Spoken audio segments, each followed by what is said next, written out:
alegria e satisfação que cumprimentamos os nossos irmãos e amigos do portal Escola Dominical com a gloriosa paz de nosso Senhor e Salvador Jesus Cristo.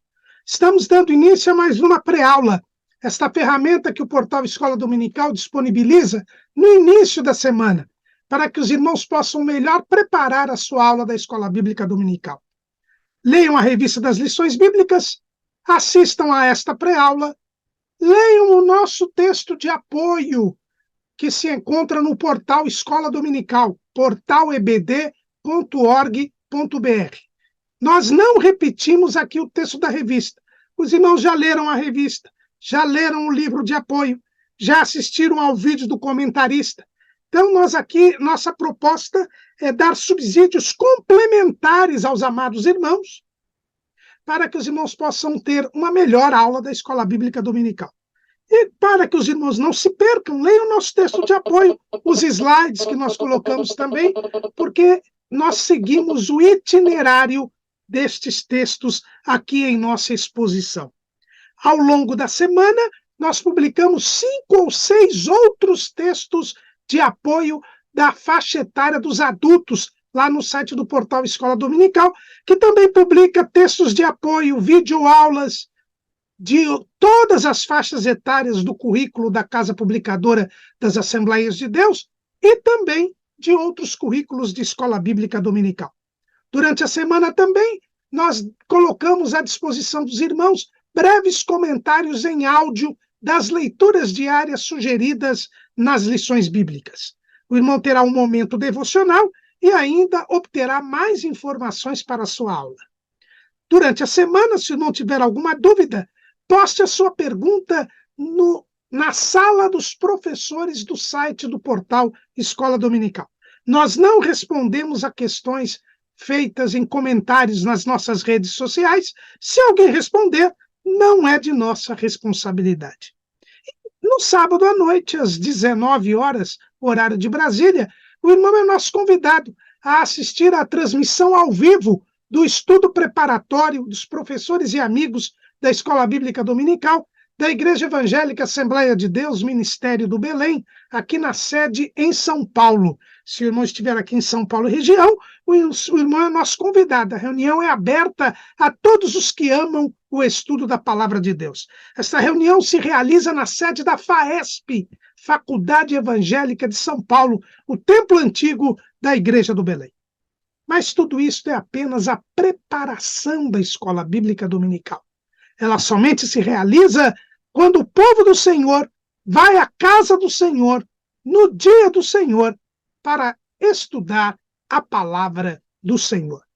Neste primeiro trimestre de 2024, nós estamos estudando o tema O Corpo de Cristo, a origem, natureza e vocação da Igreja no mundo. O nosso comentarista é o pastor José Gonçalves, que é o pastor presidente das Assembleias de Deus em Água Branca, no estado do Piauí. E hoje, continuando o segundo bloco do trimestre, onde nós estamos estudando a respeito da natureza da igreja, o terceiro bloco, né, onde nós estamos estudando a respeito da missão da igreja, da vocação da igreja, nós hoje estaremos estudando a lição de número 7, o ministério da igreja. O ministério da igreja. Vamos hoje falar sobre o que é o ministério na igreja, quais são os ministros, qual a função dos ministros, enfim, vamos verificar algo sobre o governo da igreja. O primeiro ponto que nós devemos salientar aqui, logo de início, é que, como nós já vimos na lição passada, nós vimos que a igreja é um organismo e uma organização. E o ministério ele tem que ser entendido como um elemento do organismo que se manifesta na organização. Então, primeiro passo aqui, primeiro ponto é este. O ministério, os ministérios, o ministério da igreja ele é componente do organismo. E como nós vimos na semana passada, a organização não pode sufocar o organismo, então a organização precisa ser tal que permita a manifestação do ministério. Por que dizemos que o ministério é componente do organismo? Porque o ministério, os ministérios, são 5 ministérios, o ministério ele é dado por Deus, por Jesus Cristo, que é a cabeça da igreja. Quem nos fala isto é o apóstolo Paulo, lá na Epístola aos Efésios, no capítulo 4, no versículo 11, que é a base da nossa lição de hoje.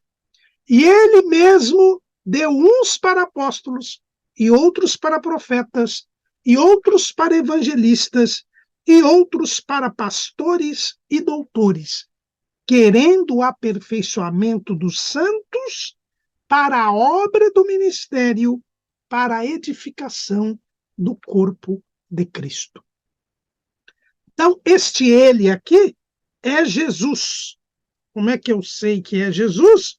Porque no capítulo 4, versículo 7, o apóstolo Paulo diz: mas a graça foi dada a cada um de nós segundo a medida do dom de Cristo. Então, o ministério ele é formado por pessoas escolhidas e dadas à igreja pelo próprio Jesus, que é a cabeça da igreja. Efésios 5 e 23, porque o marido é a cabeça da mulher, como também Cristo é a cabeça da igreja, sendo ele próprio o salvador do corpo. Então, Jesus, ele salva as pessoas, introduz-las lá na igreja, que é o corpo de Cristo, o seu corpo, e escolhe algumas destas pessoas, porque veja que o texto diz: deu uns para apóstolos, não são todos, uns para profetas, uns para evangelistas e outros para pastores e doutores. Então, não são todos. Até porque o corpo, nós já vimos, tem membros em particular que têm diferentes funções, diferentes atividades que devem se reunir para montar a unidade na diversidade. É isto que é o corpo. Então, Jesus salva todos os membros da igreja. Introduz o membro da igreja na igreja. E depois ele dá para o aperfeiçoamento destes santos. Porque quando ele salva, ele santifica. Porque ele salva e liberta do poder do pecado, da natureza do pecado. Então, nós temos aqui esta libertação. Jesus disse: se, pois, o Filho vos libertar, verdadeiramente sereis livres. Nós somos livres do poder de Satanás e das trevas e vamos para a luz, para o poder de Deus. Então, Jesus salva e santifica, porque separa do pecado. Nós ficamos livres do poder e da natureza do pecado. E aí, então, salvos e santificados, agora Jesus coloca na igreja apóstolos, profetas, evangelistas, pastores e doutores ou mestres. Para quê? Para que esses santos se aperfeiçoem, vão caminhando para a perfeição. Perfeição que somente se chegará no dia do arrebatamento da igreja. Mas eles têm que caminhar à perfeição, porque esta santificação primeira, que nos separou do pecado, ela tem que prosseguir, que aumentar. Quem é santo, seja santificado ainda. Apocalipse 22 e 11. Então, nós temos que nos aproximar a cada dia mais de Deus. Isto é o aperfeiçoamento dos santos. E para que esse aperfeiçoamento? para a obra do ministério. E aqui ministério quer dizer o serviço. Para que nós sirvamos a Deus. Cumpramos aquilo que ele nos determina no seu corpo. Façamos a função que ele nos dá. E para a edificação do corpo de Cristo. Ou seja, para que a igreja cresça qualitativa e quantitativamente. Então, o ministério da igreja são pessoas escolhidas pelo Senhor para promover o aperfeiçoamento dos santos, para promover a obra do ministério e para promover a edificação do corpo de Cristo. Por isso que os ministérios fazem parte do organismo. Fazem parte do organismo. Porque é Jesus, a cabeça da igreja, quem escolhe, quem dá para a igreja estes ministros. Nós já vimos que a igreja é um organismo e uma organização. Por quê? Porque a igreja tem governo. A igreja tem governo. A igreja tem hierarquia. Não podemos esquecer disto. A nossa declaração de fé das Assembleias de Deus, ela é muito feliz a este respeito. Lá no capítulo 14, que trata sobre a forma de governo, é dito assim na nossa declaração de fé. Cremos, professamos e ensinamos que existe hierarquia no céu e na terra, e também na igreja, pois todos nós estamos sob autoridade. Todos nós prestamos contas a alguém, a autoridade. E o texto bíblico que é dado como base deste pensamento, os textos bíblicos, né, que são dados como base, são Romanos 13:1. Toda a alma esteja sujeita às autoridades superiores, porque não há autoridade que não venha de Deus, e as autoridades que há foram ordenadas por Deus. E também Hebreus 13:17. Obedecei a vossos pastores e sujeitai-vos a eles, porque velam por vossa alma, como aqueles que hão de dar conta delas, para que o façam com alegria e não gemendo, porque isso não vos seria útil.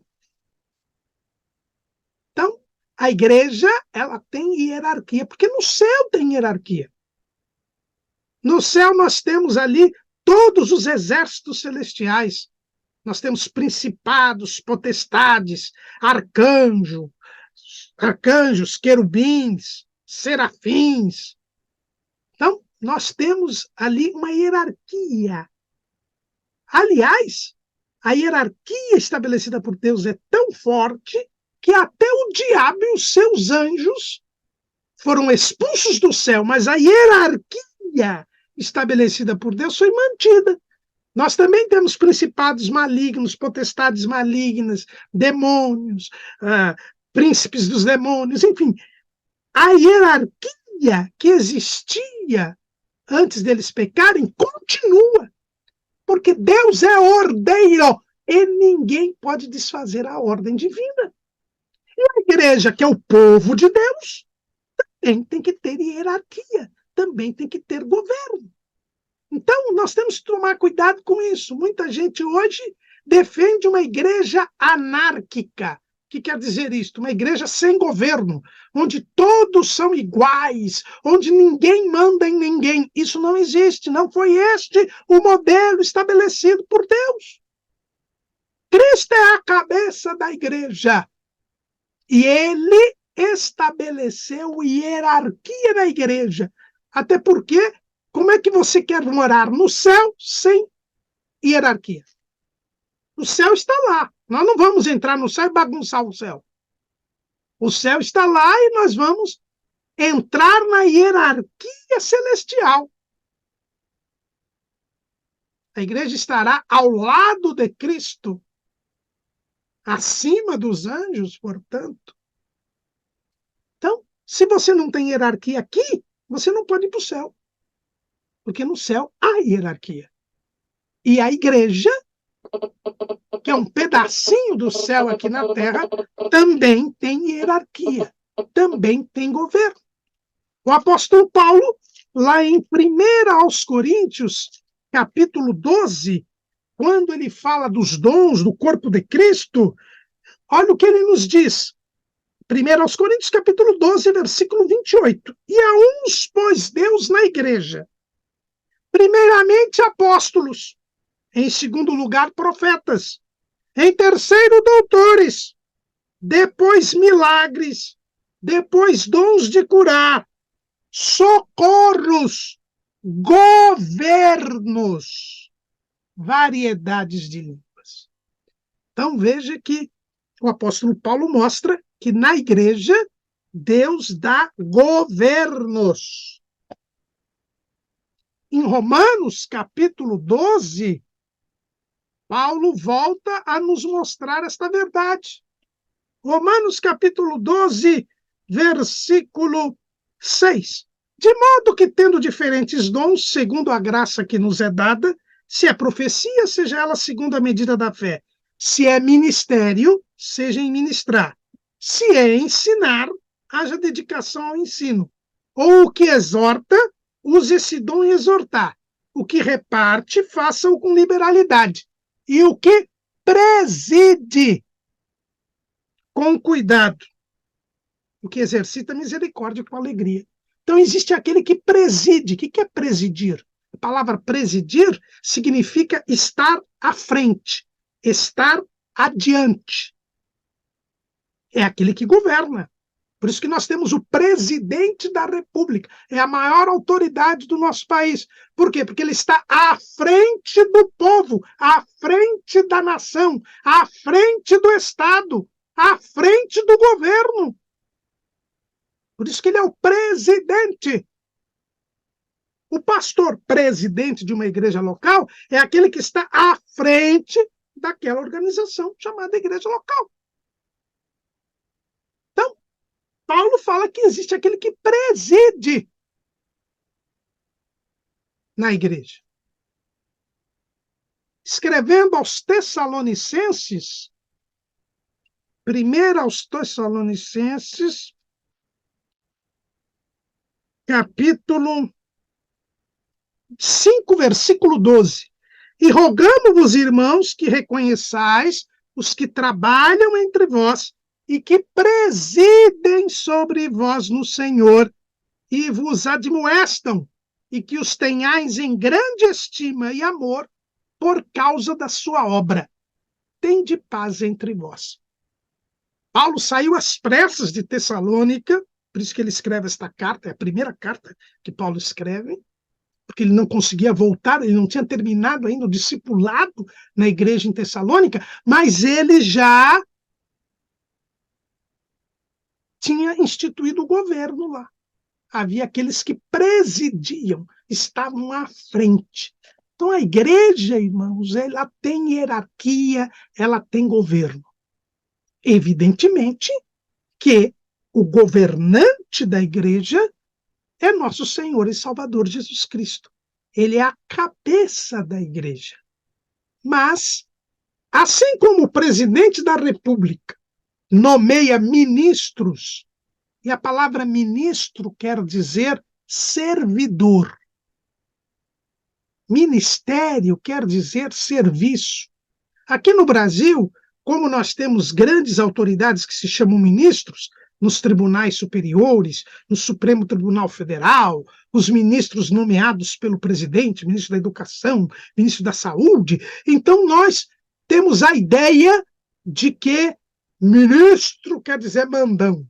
Não, a palavra ministro quer dizer servidor. Tanto que Jesus coloca apóstolos, profetas, evangelistas, pastores e doutores para a obra do ministério, quer dizer, para a obra do serviço, para que as pessoas aprendam a servir a Deus.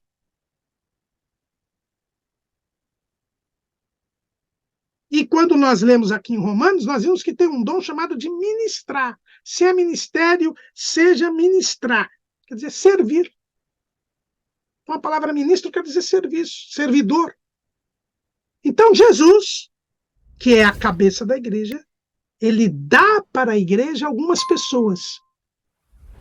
O saudoso comentador bíblico, teólogo, pastor Russell Norman Champlin, ele dizia que os ministros são homens dons.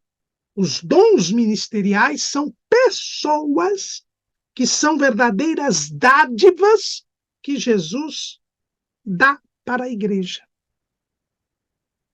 Então, os ministros são pessoas que são dadas para a igreja e que têm o papel de promover o aperfeiçoamento dos santos, a obra do ministério e a edificação do corpo de Cristo. Por isso que eles são ministros. É como se fosse, como o presidente nomeia os ministros, aqui no Brasil, Jesus nomeia, dá para a igreja os ministros, aqueles que vão exercer os ministérios para que a igreja possa crescer e se desenvolver. Então, o ministério é uma atividade de serviço e de governo da igreja. Por quê? Porque eles estão à disposição daquele que os chamou, que foi o Senhor Jesus, e que deu à igreja. E eles devem estar ali para servir a igreja, porque esta é a lógica da igreja. A lógica da igreja não é a lógica do poder, mas é a lógica do serviço. O próprio Senhor Jesus disse isso para os apóstolos. Lá em Marcos, capítulo 10, versículo 42, quando os discípulos estavam brigando para ver quem era quem mandava em quem, Jesus disse: mas Jesus, chamando-os a si, disse-lhes: sabeis que os que julgam ser príncipes das gentes, delas se assenhoreiam, e os seus grandes usam de autoridade sobre elas. Mas entre vós não será assim. Antes, qualquer que entre vós quiser ser grande, será vosso serviçal. Ou qualquer que dentre vós quiser ser o primeiro, será servo de todos. Porque o Filho do Homem também não veio para ser servido, mas para servir e dar a sua vida em resgate de muitos. Esta é a lógica da igreja. Os que estão à frente são os que servem as pessoas. Nós costumamos dizer o seguinte: as pessoas gostam nos templos, né, o púlpito, estar no púlpito. Muitas pessoas querem estar no púlpito para demonstrar poder. Os obreiros, os ministros estão no púlpito. O púlpito não é lugar de demonstração de destaque para poder.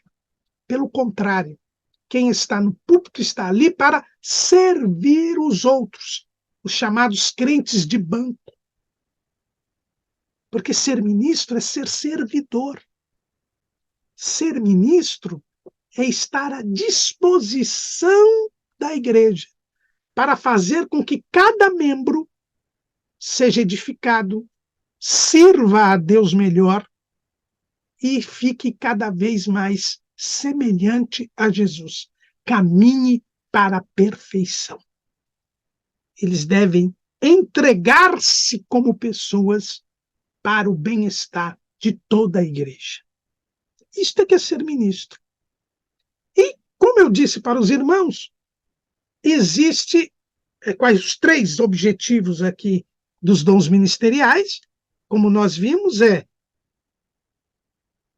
o aperfeiçoamento dos santos, a obra do ministério e a edificação do corpo de Cristo. Então, aqui nós já temos 2 sentidos aqui para ministro. Ministro é aquele que foi escolhido por Jesus para servir aos demais. E, entre outras coisas, este ministro vai fazer com que os outros membros sirvam melhor. Então, nós temos dois tipos de serviço, dois tipos de ministros, podemos dizer assim. Aqueles que são escolhidos por Jesus para promover o aperfeiçoamento dos santos, a obra do ministério e a edificação do corpo de Cristo, que são esses 5 ministros, apóstolos, profetas, evangelistas, pastores e doutores ou mestres. Mas nós temos também os ministros, os servos de Deus, que são todos os membros, que vão, inclusive, servir a Deus melhor por causa dos ministros, por causa dos 5 ministérios. Porque a Bíblia diz para a obra do ministério, e esse ministério é o serviço de todos. É por isso que a nossa declaração de fé, neste capítulo 14, que fala sobre a forma de governo, ela estabelece algo interessante aqui. E é a seguinte: falando das Assembleias de Deus, ela diz assim, lá no capítulo 14, página 135. Nossa estrutura constitui-se de pastores, evangelistas, presbíteros, diáconos e cooperadores, estes últimos identificados também como auxiliares ou trabalhadores de acordo com a região. O termo obreiro é genérico e usamos praticamente para todos os cargos e funções na igreja. Então, aqui existe essa expressão que nós costumamos dizer, ele é obreiro. Obreiro quer dizer aquele que trabalha, é o trabalhador, é o operário. Então, na verdade, essa palavra obreiro serve para todo mundo, porque todo mundo serve a Deus. Todo mundo tem uma função no corpo de Cristo. Não existe aquele crente que não faz nada. Porque, pelo menos, como Jesus ensina na parábola dos 10 talentos, pelo menos ele dá um talento para alguém, para cada membro. Porque os membros têm que exercer a sua função no corpo de Cristo. Nós não temos no nosso corpo nenhum membro ocioso. Todos estão aqui trabalhando para nos manter vivos, para que nós sobrevivamos. Então, nós podemos dizer que o termo obreiro serve para todo mundo, para a obra do ministério. É o obreiro. Qualquer crente é um obreiro, porque qualquer crente faz um serviço a Deus. Agora, é diferente do ministro. O ministro são aquelas 5 atividades que Jesus coloca na igreja para que todos possam até exercer melhor as suas funções, que são os apóstolos, os profetas, os evangelistas, os pastores e os doutores ou mestres.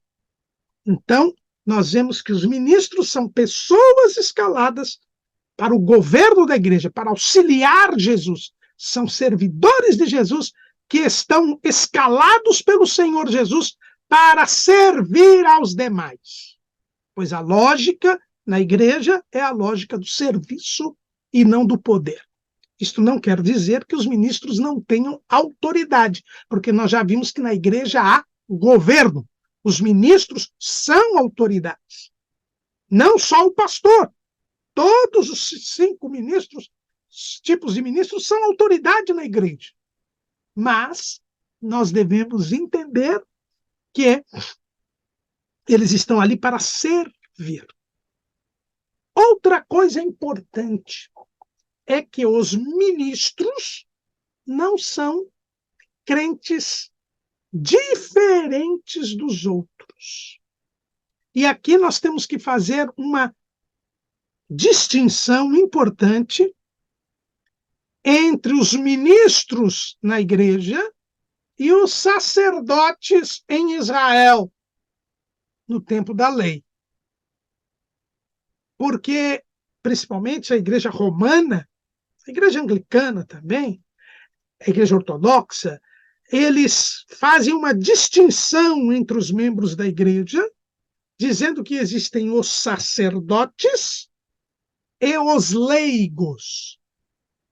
E principalmente nós brasileiros, que temos uma cultura formada no romanismo, também tendemos a achar que na igreja os ministros são sacerdotes e os outros são membros. Errado.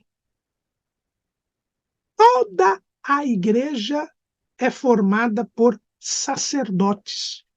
Apocalipse, capítulo 1, versículo 6. E vou ler a partir do versículo 5. E da parte de Jesus Cristo, que é a fiel testemunha, o primogênito dos mortos e o príncipe dos reis da terra. Aquele que nos ama e em seu sangue nos lavou dos nossos pecados e nos fez reis e sacerdotes para Deus e seu Pai, a ele glória e poder para todo sempre. Amém. Jesus salva as pessoas, lava com o seu sangue os nossos pecados e nos faz reis e sacerdotes a todos. Todos os crentes são sacerdotes. A igreja, ela tem um ministério sacerdotal. Não é o padre que é sacerdote e eu sou leigo. Não. Todos nós somos sacerdotes. Que diz ainda Pedro, que dizem que era o primeiro papa, portanto, sumo sacerdote. Não, o que diz Pedro? 1 de Pedro 2 e 9. Mas vós sois a geração eleita, o sacerdócio real, a nação santa, o povo adquirido, para que anuncieis as virtudes daquele que vos chamou das trevas para a sua maravilhosa luz. Então, todos nós, a igreja toda, é o sacerdócio real. Na igreja se realiza e se concretiza aquilo que foi planejado por Deus para Israel, mas que Israel não pôde assumir por falta de fé. Quando Deus levou o povo de Israel ao Monte Sinai e lhe fez uma proposta para que eles fossem o seu povo, qual foi a proposta que Deus deu? Êxodo, capítulo 19, versículo 5. Agora, pois, se diligentemente ouvirdes a minha voz e guardardes o meu concerto, então sereis a minha propriedade peculiar dentre todos os povos, porque toda a terra é minha. E vós me sereis reino sacerdotal. O propósito de Deus é que todo Israel fosse de sacerdotes. Todos os israelitas foram chamados para ser sacerdotes, para interceder pelas demais nações e levar as demais nações ao conhecimento do único e verdadeiro Deus. É este o propósito de Deus para Israel. Mas o que aconteceu com Israel? Quando Deus desceu ao Monte Sinai e fez o pacto com Israel, Israel se tornou um reino sacerdotal. E a prova disso, nós temos lá em Êxodo capítulo 24, versículo 4. E Moisés escreveu todas as palavras do Senhor e levantou-se pela manhã de madrugada e edificou um altar ao pé do monte e 12 monumentos, segundo as 12 tribos de Israel. E enviou certos jovens dos filhos de Israel, os quais ofereceram holocaustos e sacrificaram ao Senhor sacrifícios pacíficos de bezerros. Ele colocou um altar para cada tribo e colocou jovens de cada tribo para oferecer os sacrifícios. Foi assim que foi promulgada a lei, quer dizer, que a lei entrou em vigor para o povo. Por quê? Porque todo o povo era sacerdote, era o reino sacerdotal. Só que 40 dias depois disso, o povo caiu no pecado do bezerro de ouro.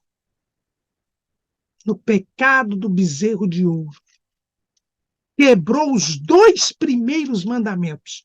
Não terás outros deuses diante de mim, não farás para ti imagem de escultura. Eles já quebraram os 2 primeiros mandamentos. E então, o que aconteceu? Quando Moisés voltou, viu aquela algazarra da festa do bezerro de ouro, ele quebrou as tábuas da lei. E o que ele fez?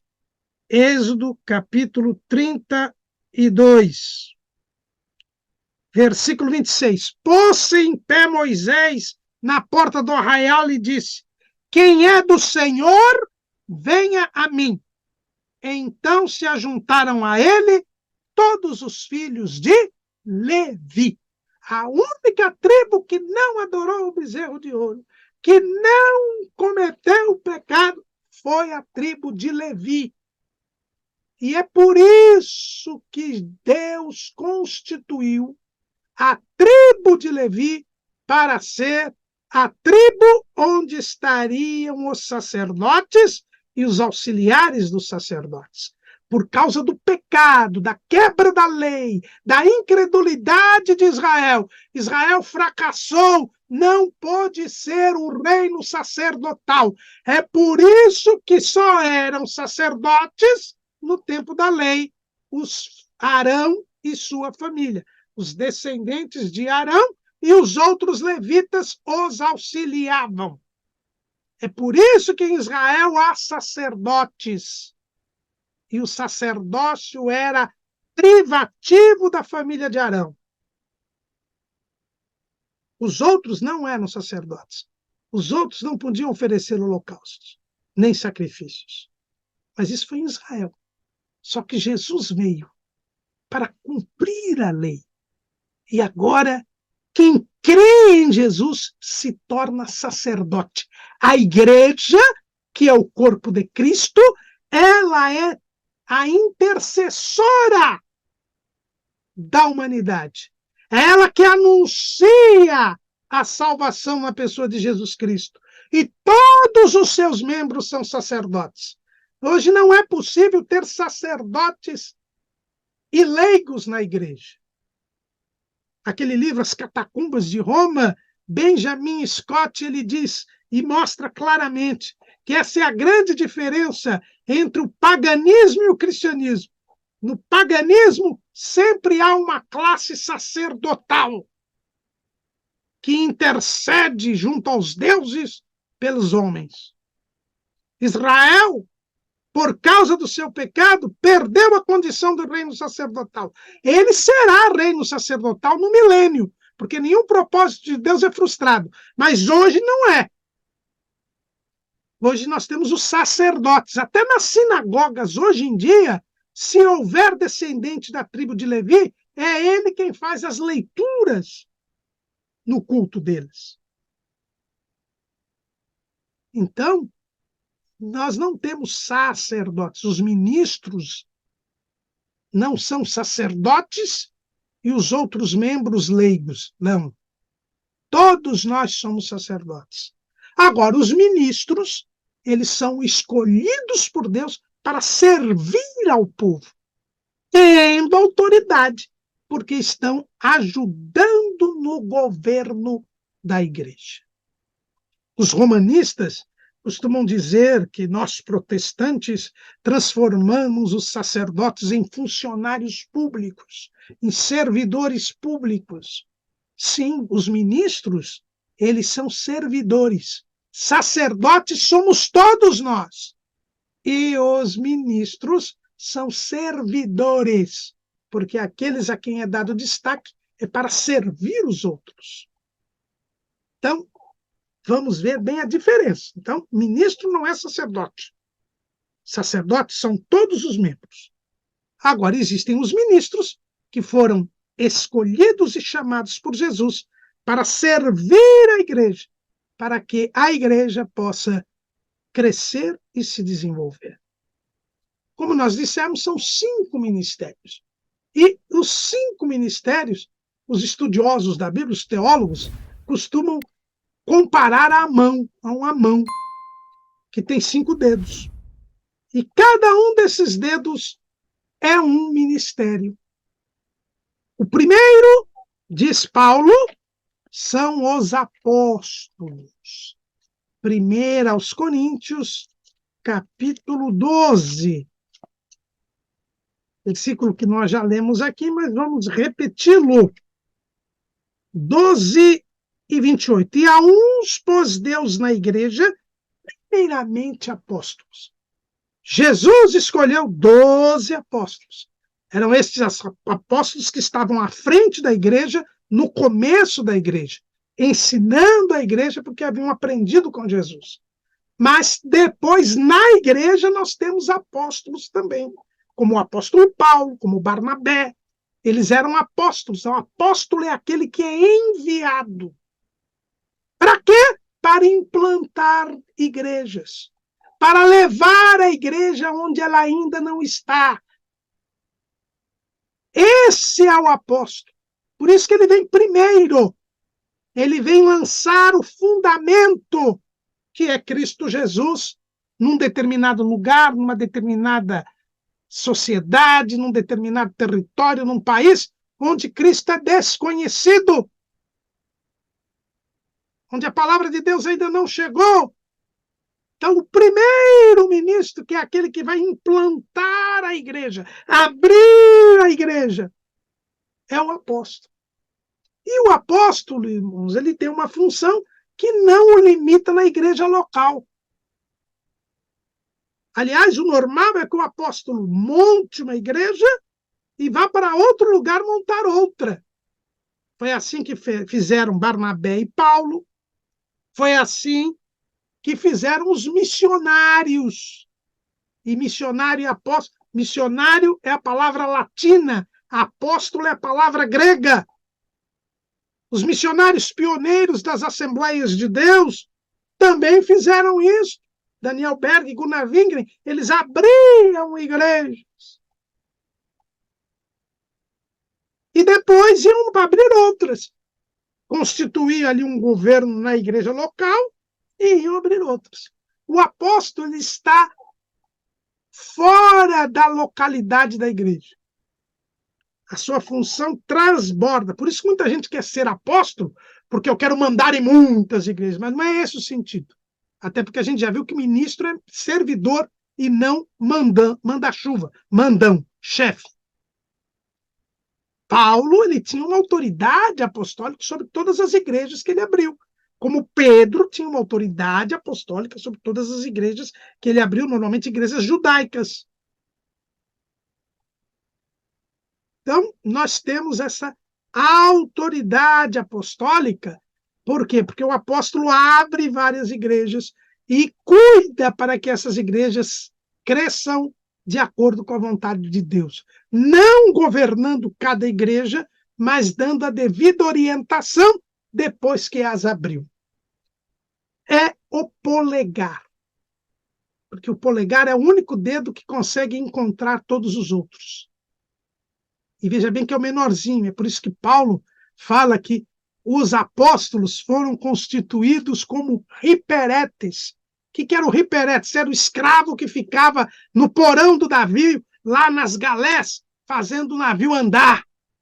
Era a posição mais baixa do navio.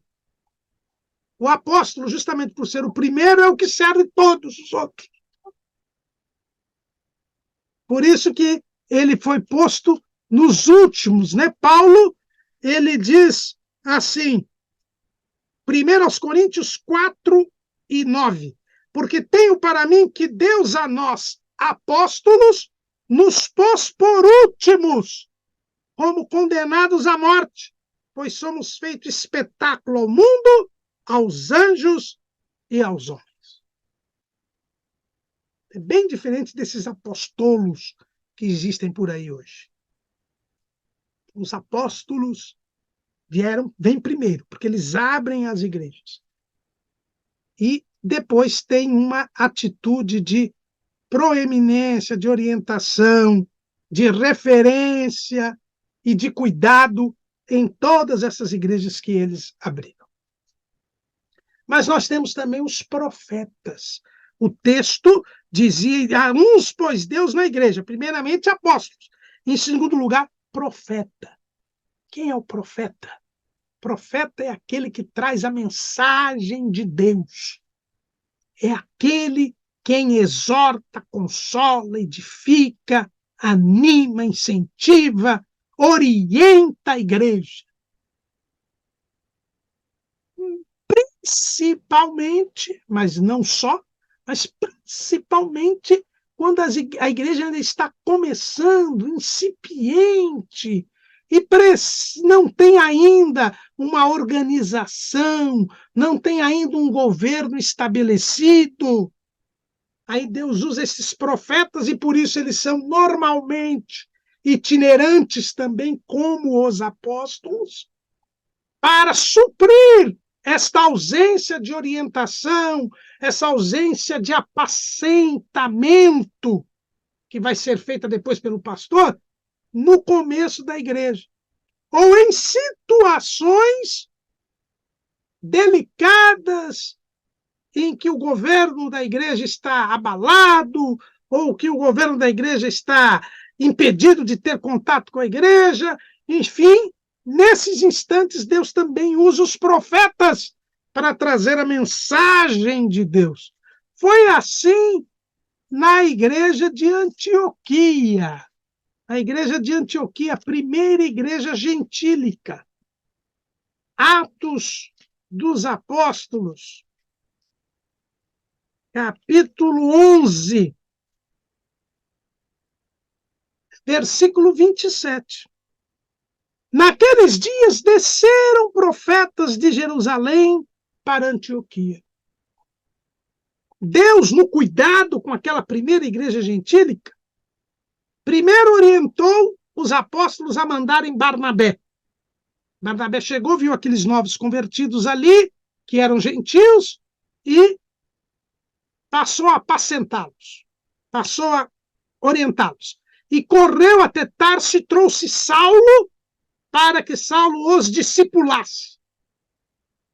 E enquanto eles estavam sendo discipulados, ou logo após terem sido discipulados, o Espírito Santo manda de Jerusalém para Antioquia profetas, para que os profetas estimulassem o povo, exortassem o povo, animassem o povo, complementassem o trabalho do discipulado, trazendo mensagens de Deus, inclusive predições. Foi o que aconteceu aqui. E levantando-se um deles, por nome Ágabo, dava a entender pelo Espírito que haveria uma grande fome em todo o mundo, e isso aconteceu no tempo de Cláudio César. Então Deus também orienta e revela segredos ao povo para mostrar o seu poder e para cuidar do povo. Foi o que aconteceu também depois do Concílio de Jerusalém. Aquela confusão que estava, se os gentios deveriam, se os crentes gentios deviam ou não seguir a lei de Moisés, se deviam se circuncidar. Estava um debate muito grande entre os judaizantes e o apóstolo Paulo, do outro lado, trazendo confusão nas igrejas. Nós vemos toda essa confusão na Epístola aos Gálatas. Mas depois que foi resolvido que a lei não mais valia para a igreja,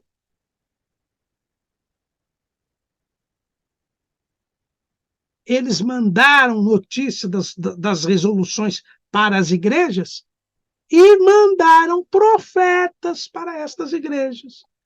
Atos capítulo 15. Enviamos, portanto, Judas e Silas, os quais de boca vos anunciarão também o mesmo. Versículo 32. Depois Judas e Silas, que também eram profetas, exortaram e confirmaram os irmãos com muitas palavras. E detendo-se ali algum tempo, os irmãos os deixaram voltar em paz para os apóstolos. Então, essa é a função dos profetas, confirmar os crentes, exortar, estimular, incentivar os crentes, trazer mensagens de Deus que fortaleçam os crentes nas igrejas que ainda são incipientes ou que por dissensões, abalos, escândalos, tenham o governo enfraquecido, mas o Senhor sempre cuida. Os profetas também não estão presos a uma igreja local. Nós estamos vendo aqui o Ágabo, que foi até de Jerusalém até Antioquia, o Judas e Silas, que foram às igrejas dos gentios. Então, nós temos esses dois. Primeiro, os apóstolos, depois os profetas. E o que diz o apóstolo Paulo, lá em 1 aos Coríntios, capítulo 12, versículo 28. Em terceiro, doutores, os mestres. São aqueles que vão ensinar a palavra de Deus. A gente vê isso também na igreja de Antioquia. A igreja de Antioquia, ela começa com Barnabé, trazendo Paulo. Paulo faz o discipulado, já era mestre, e ele já ensina o como Jesus manda. Ide, fazei discípulos de todas as nações, batizando-as em nome do Pai, do Filho e do Espírito Santo. Foi isso que foi feito lá em Antioquia. Houve o discipulado para preparar o povo ao batismo, eles se batizam, mas depois tem que continuar tendo ensino, ensinando-os a guardar todas as coisas que eu vos tenho mandado. E aí nós precisamos dos mestres, daqueles que ensinam a palavra, daqueles que conhecem a palavra, interpretam a palavra e a ensinam na direção do Espírito Santo, porque o Espírito Santo veio para nos guiar em toda a verdade. E aí então vêm os doutores. Lá na igreja de Antioquia nós tínhamos profetas e doutores. Atos capítulo 13, versículo 1.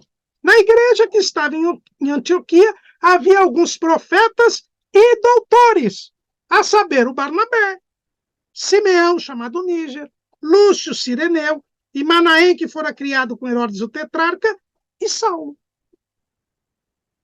Então, Deus também Jesus levanta doutores, promestres, para que eles ensinem a palavra, deem aquilo que o escritor aos Hebreus chama de sólido mantimento.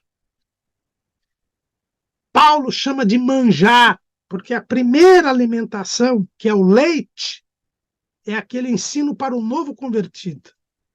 E depois nós temos para o crente já mais experimentado, ele tem que ter o sólido mantimento da palavra. Aí quem ensina essa palavra são os doutores, os mestres.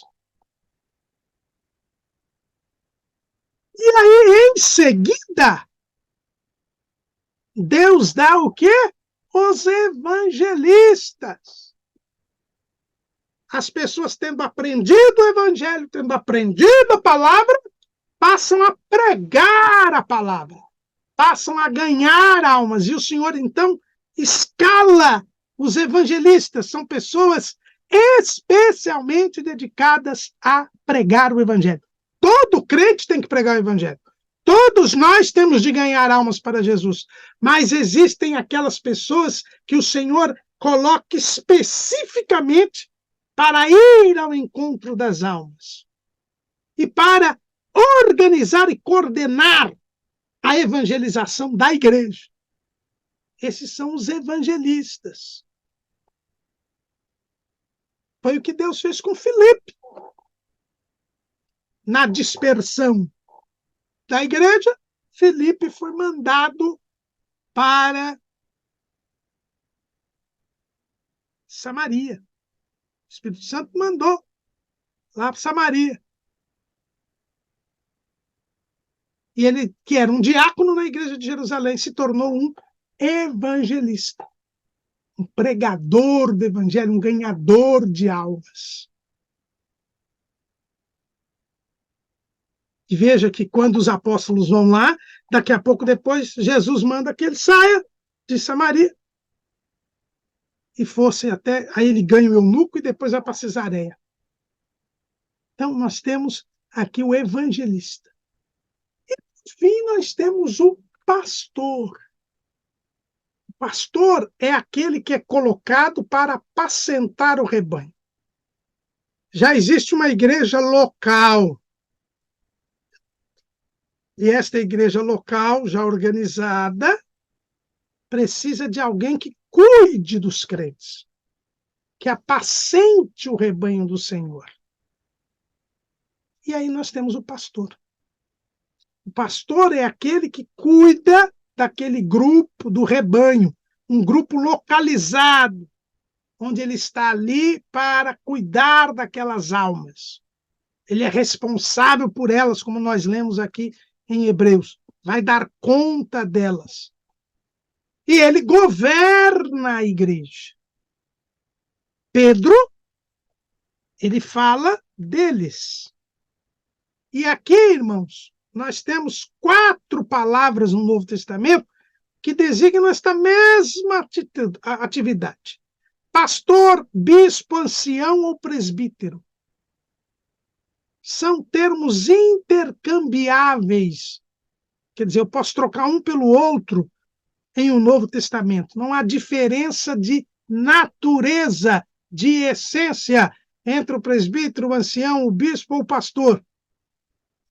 Na organização, quer dizer, no estatuto, no regimento interno, na estrutura legal e social da igreja, nós podemos ter distinções conforme os nomes. Nós lemos aqui já que nas Assembleias de Deus nós temos os pastores, os evangelistas, os presbíteros são locais, já os pastores e os evangelistas são nacionais, mas isso é uma questão de organização. Mas nós estamos falando aqui da função eclesiástica, de presbítero, de bispo, ancião e pastor, é a mesma função.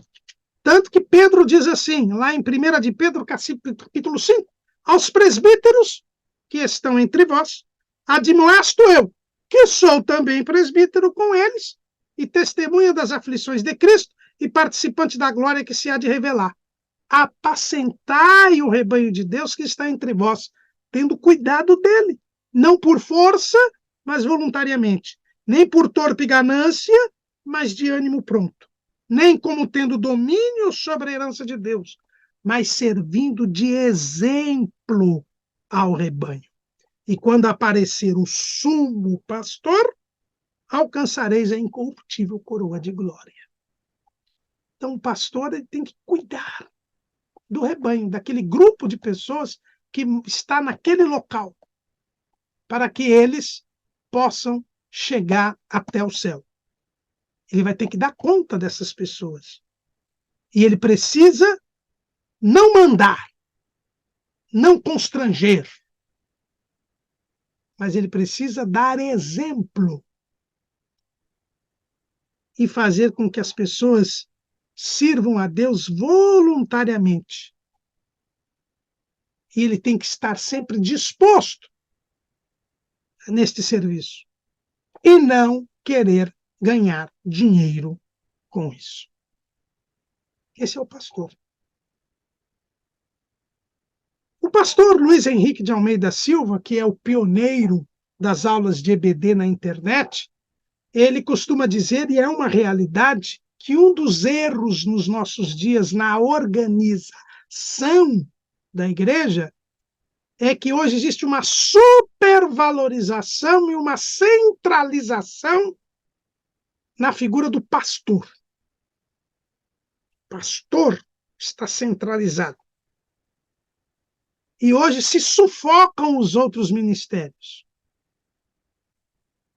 E a organização não pode ser assim. Se a organização for assim, ela vai cair. E a igreja vai prosseguir, porque a igreja ninguém segura. Nós temos que ter uma organização que permita o desenvolvimento de todos os 5 ministérios. que permite o desenvolvimento do apóstolo, do profeta, do evangelista, do mestre e do pastor. O pastor é aquele que governa, é aquele que está na igreja local. Mas ele tem que lembrar que existe um apóstolo que ultrapassa os limites da igreja local e que muitas vezes vai estar junto ao pastor. Porque o ministério do pastor e do evangelista são mais da igreja local. Agora, e o evangelista trabalhando fora da igreja local, ganhando almas. Mas apóstolos, profetas e doutores são absolutamente necessários. Se não fossem, Jesus não tinha escolhido esses cinco ministérios.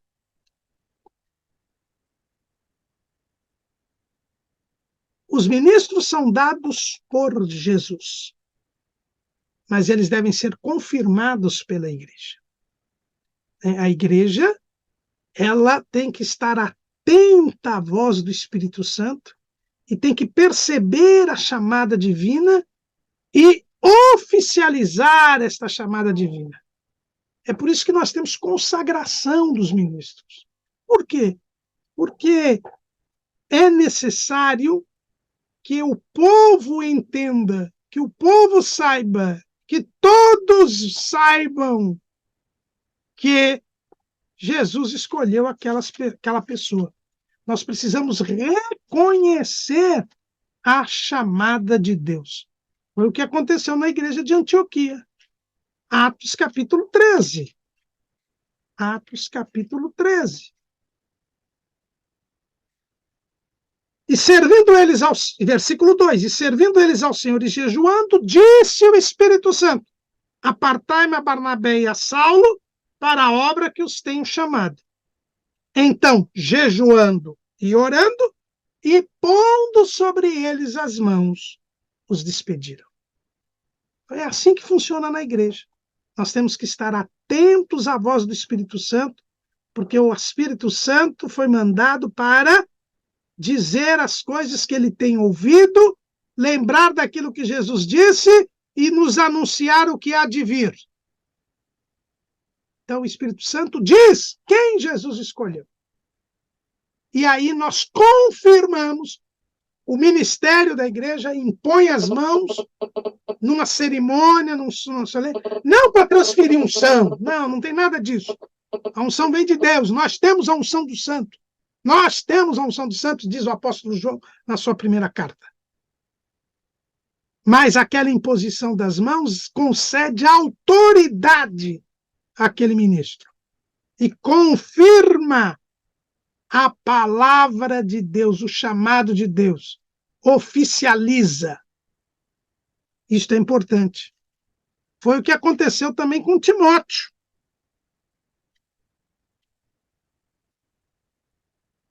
1 Timóteo, capítulo 4, versículo 14. 4 e 14. Não desprezes o dom que há em ti, o qual te foi dado por profecia, com a imposição das mãos do presbitério. Timóteo, ele foi confirmado, oficializado pelo presbitério da sua igreja, lá em Derbe, depois que Deus falou por profecia que ele tinha chamada ministerial. E é por isso que ele estava pastoreando a igreja de Éfeso. Então, irmãos, há necessidade da oficialização. Mas para isso precisamos ser atentos à voz do Senhor. E mais, a palavra de Deus, ela nos diz os requisitos para que alguém seja chamado para o ministério. Lá no capítulo 3 de 1 Timóteo, no capítulo 3 de 1 Timóteo, nós temos ali os requisitos para ser presbítero, para ser pastor, diácono, bispo, ancião, e para ser diácono. Porque diácono também é uma função. Foi criada lá em Jerusalém, para cuidar das coisas materiais, do trabalho social da igreja. O diácono é importante também. E não pode ser chamado qualquer um. Jesus coloca os diáconos. Então, nós temos lá em 1 Timóteo os requisitos para ser pastor, presbítero, bispo ou ancião, e para ser diácono. E também lá em Tito,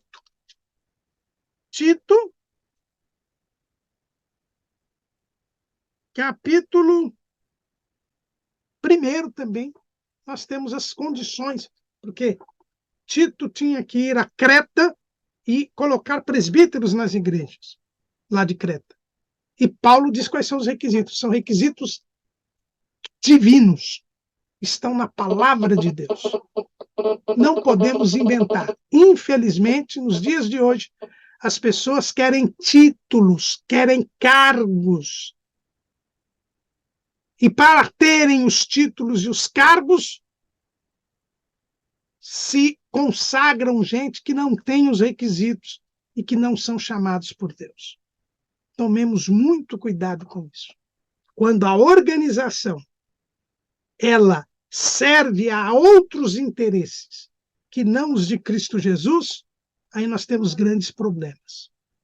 O próprio pastor José Gonçalves, nosso comentarista, o ano passado, num post no Facebook, ele disse que uma das causas do declínio do avivamento pentecostal no Brasil é a transformação das convenções de ministros em verdadeiras prefeituras. É a burocracia eclesiástica. É criar cabides de emprego para colocar pessoas que não são chamadas por Jesus para ocupar cargos que exigiriam o chamado ministerial. Porque uma coisa é ser ministro, membro do organismo. Outra coisa é ter um cargo, ter um título na organização. E é preciso ter título e é preciso ter cargo. Eu preciso ter o presidente da igreja, eu preciso ter o primeiro secretário da igreja, o tesoureiro da igreja, eu preciso ter o responsável do departamento musical, o responsável pela banda, pela orquestra, pelo coral, o líder de jovens, tudo isso são cargos necessários, que a igreja tem ordem. Agora, eu só posso colocar num determinado cargo quem tem o ministério correspondente àquele cargo. Eu não posso colocar na direção de uma igreja, de uma congregação, quem não tem ministério pastoral.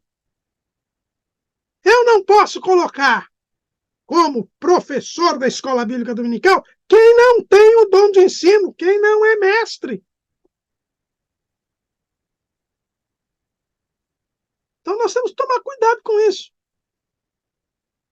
E, lamentavelmente, hoje em dia, as pessoas, elas não, como disse o apóstolo Paulo,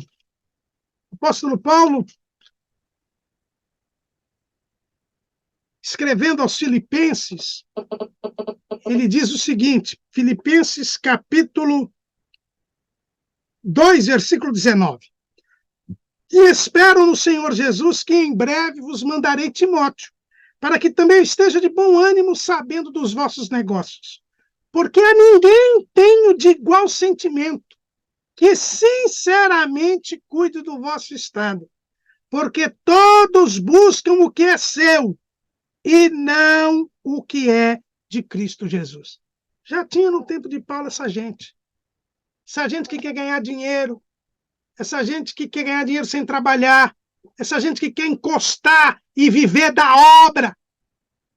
E aí criam cargos, criam títulos para colocar estas pessoas, sendo que elas não são chamadas por Deus, não foram escolhidas por Jesus, não são ministros. E pior do que isso, não atendem aos requisitos constantes da palavra de Deus. Tomemos muito cuidado. Hoje, como disse o pastor José Gonçalves neste post no Facebook, hoje muitas igrejas, muitas convenções, elas se transformaram em máquinas governamentais, em estruturas burocráticas, que estão trazendo muito mal para a igreja. Por quê? Porque sufocam os verdadeiros ministros, porque perseguem os verdadeiros ministros, porque trabalham contra a obra de Deus. Tomemos muito cuidado com isso. O ministério da igreja, ele é uma bênção. Jesus nos dá ministros para que eu possa servir melhor a Ele, para que eu possa crescer na graça e no conhecimento, me edificar como membro do corpo de Cristo, e para que eu fique mais parecido com Jesus, para que eu atinja a perfeição.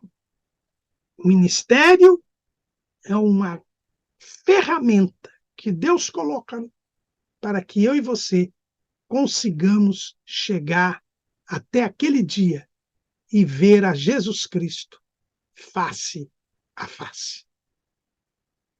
Amém.